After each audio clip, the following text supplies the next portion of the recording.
Every empire loves to brag about its roads. They talk about connection, trade, the free movement of people and ideas. Rulers pose for carvings and inscriptions, the way modern politicians cut ribbons in front of highways and railways. They call it progress, civilization, destiny. But in the ancient world, one empire mastered something far more calculated and far more ruthless. The Achaemenid Persians built a road so famous that even their enemies couldn't help but admire it. A stone and packed earth spine running almost 2,700 kilometers from the Aegean coast to the Iranian plateau. Relay stations, couriers, guards, logisticians. The royal road was the internet backbone of its time, the main artery of one of the largest empires the world had yet seen. And here's the part that the romantic stories quietly skip. That beautiful road, that miracle of connectivity and speed, was never just about travel. It was a tribute machine, a precision-engineered system designed to vacuum silver, gold, grain, horses, and human labor out of dozens of subject peoples and funnel it toward one place, the King of Kings. So the real question isn't how Persia built the royal road. The real question is who paid for it, and what did they get in return? Empires look impressive on a map. All those colors, all those borders, all that territory. But an empire is not an abstract shape. It is a monthly payroll. Armies don't march on maps. They march on grain, wine, horses, and coin. Governors need palaces and guards. Messengers need fresh mounts. Fortresses need repairs. Border garrisons want to be paid on time. Roads themselves must be maintained, patrolled, and rebuilt after floods and landslides. Cyrus the Great conquered an empire stretching from the edges of India to the shores of the Mediterranean. On a clay tablet, it looked invincible. In reality, it was dangerously improvised. Conquered kingdoms were still running on their old systems. Tribute was negotiated, irregular, often paid in kind. Sacks of grain here, bolts of cloth there, some horses, some luxury goods if the mood was right. That kind of arrangement works for a conqueror who just wants loot and glory. It does not work for an administrator who wants to keep an empire stable for generations. When Darius I took the throne around 522 BCE, Persia was enormous, impressive, and financially chaotic. He understood something cold and simple. If you don't solve the money problem, you don't have an empire. You have a temporary miracle that will unravel as soon as the first serious crisis hits. So Darius did something revolutionary for his time. He turned conquest into cash flow. Imagine unrolling a long scroll in the Persian capital and seeing your empire reduced to columns of figures. Regions listed, obligations assigned, amounts recorded. No more vague promises. No more, we'll see what we can gather next year. Just numbers. Darius divided the empire into satrapies, huge tax districts ruled by satraps, protectors of the kingdom. Each satrapy was assessed a fixed annual tribute, usually denominated in silver talents. Some regions paid mostly in silver, others in gold dust, some in grain, horses, or rare commodities. But the key shift was psychological as much as economic. You don't owe us whatever you can give when we show up with an army. You owe us this much every year, predictable, measurable, enforceable. To make that possible, Darius standardized the units of the empire. Weights, measures, coinage. Out of that reform came the famous Persian gold coin, the daric. Consistent weight, reliable purity, stamped with the king as an archer. It was more than just money. It was portable proof of imperial authority. Now the empire was not just a collection of lands. It was a network of obligations, all denominated in units that could be counted, compared, and demanded on schedule. But there was still a brutal practical question hanging in the air. You can assess tribute. You can demand tribute. How do you move tribute? This is the point where the royal road stops being a romantic line on a map and starts to look like a line item on a balance sheet. On the surface, the royal road connected Sardis near the Aegean Sea to Susa, one of the Persian capitals. It crossed mountains, rivers, and deserts. It cut through the territory of Lydians, Phrygians, Assyrians, Babylonians, and countless other peoples who had their own languages, gods, and resentments. Along its length, the Persians built way stations, caravanserais, roughly a day's ride apart. At each one, fresh horses, shelter, fodder, food, and guards were waiting. Messengers carrying the king's seal could ride into a station, dismount, hand over their documents, and be on a new horse within minutes. Ancient writers claimed royal couriers could cross the entire distance in days, not months.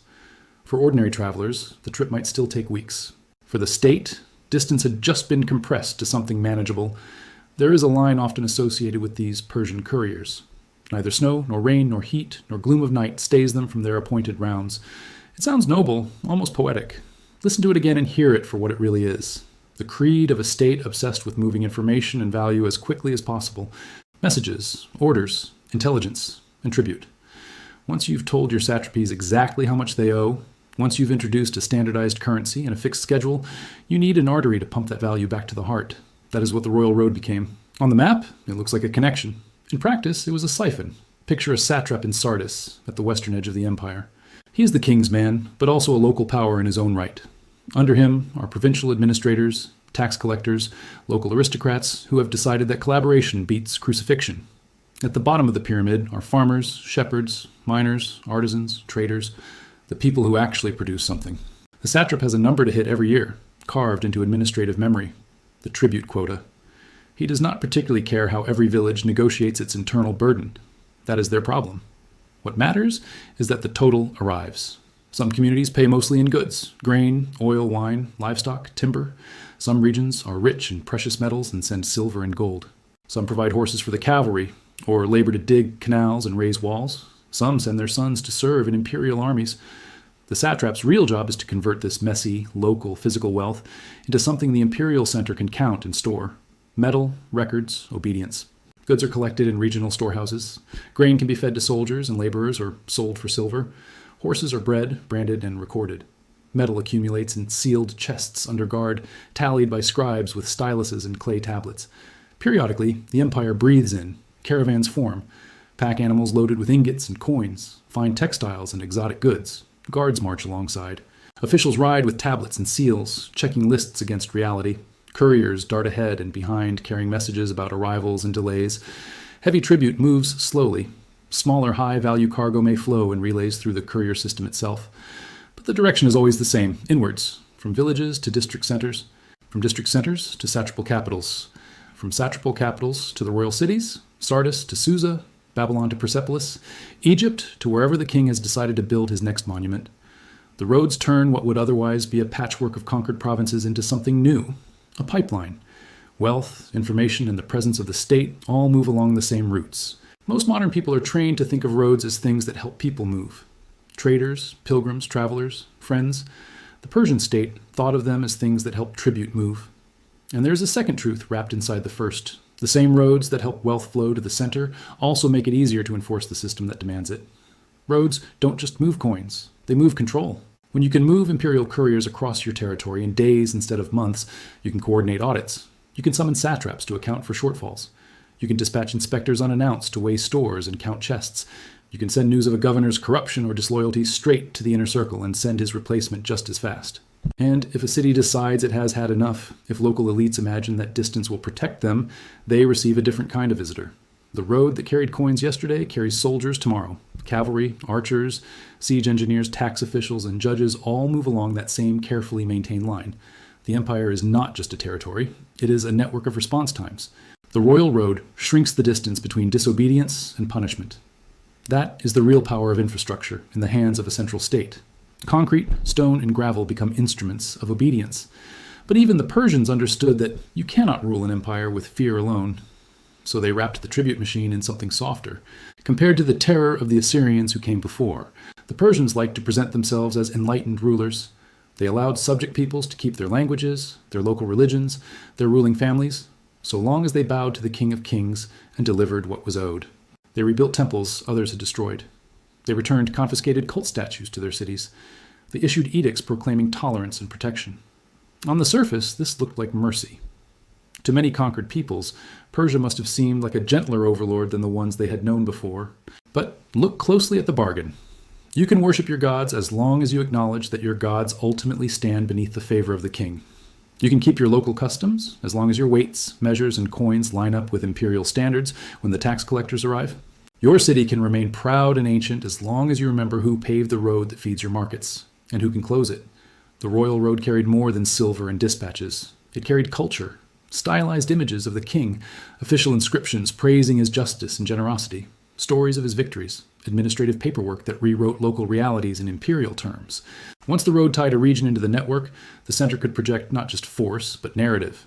The result was a golden leash, long enough to let you feel autonomous, strong enough to yank you back when necessary. This is one of the most important lessons of imperial finance. The most efficient tribute systems are the ones that don't always look like tribute systems. They feel like order, they feel like stability, they feel like the way things are. But no machine runs perfectly forever. The Persian tribute system had problems baked into its design. Satraps grew powerful, wealthy, and semi-independent. When you put one man in charge of collecting enormous sums of money far from the royal court, you create temptation and opportunity in equal measure. Local elites who help squeeze their own people want their cut. Corruption is not a mistake. It is the grease that keeps the gears turning. Wars magnify every tension. Campaigns against the Greeks, rebellions in Egypt, restless nomads on the frontiers. All of these cost money, even for an empire that has turned tax collection into a science. When the center needs more revenue, tribute quotas rise. When quotas rise, pressure on villages and towns increases. When pressure increases, resentment deepens. There comes a point when the dignity of the arrangement snaps. The same road that carries tribute and tax officials can also carry rumors, grievances, and plots. A satrap with ambitions of his own can use the royal road to coordinate allies as easily as the king can use it to move an army. The infrastructure that once held the empire together becomes the path along which it tears apart. You can optimize extraction. You can accelerate control. You cannot abolish fatigue. This is why the Persian story matters long after the empire that built the royal road has crumbled into dust. The empire is gone. The milestones have fallen. The satrapies are names in textbooks. But the logic they pioneered never really disappeared. States today still present infrastructure as a gift. Highways, high-speed rails, energy corridors, digital payment systems, satellite networks, global banking rails. They talk about connection, efficiency, modernization, and opportunity. The language of progress is familiar. So are the underlying questions. Who pays for it? Who controls it? What flows along it most reliably? Is a road just a road? Is a payment network just a convenience? Or are we still living in a world where central authorities build arteries primarily to move what they value most? Taxes, data, compliance, and the means to enforce their will. The royal road turned a loose collection of conquered territories into an integrated fiscal machine. Modern states do something similar with cables, clearinghouses, and closing times on digital ledgers. The details change. The logic persists.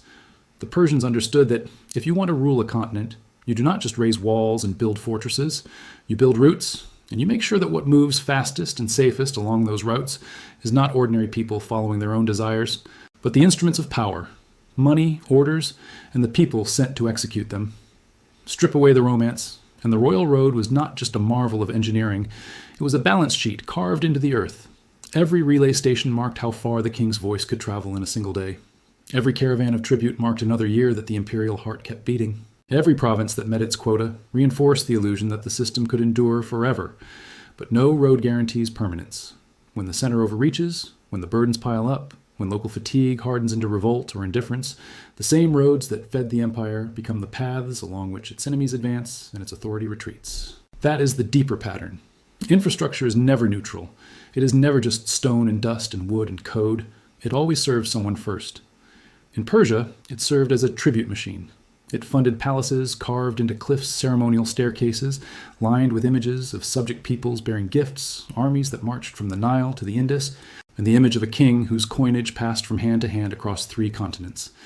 The ordinary farmer in Anatolia, or the merchant in Babylon, saw a road that made trade easier, that brought new goods, that allowed messages from distant relatives to arrive in weeks instead of months. The imperial treasurer saw something else, a straight line on the map pointing from their labor to his vaults. So when you hear grand promises about great projects, about new corridors of trade, new digital highways, new systems that will connect the world, remember the Persian royal road. Remember the satraps' quotas, the caravans of tribute, the couriers who never stopped for heat or darkness, and ask the same questions that hang over that ancient spine of stone and dust. Who pays? What flows? And who controls the path? Because history is clear on this point. The Persian tribute machine did not just fund the royal road. The royal road completed the tribute machine. If this gave you a new perspective, hit subscribe. History has the answers. I'll show you where to look.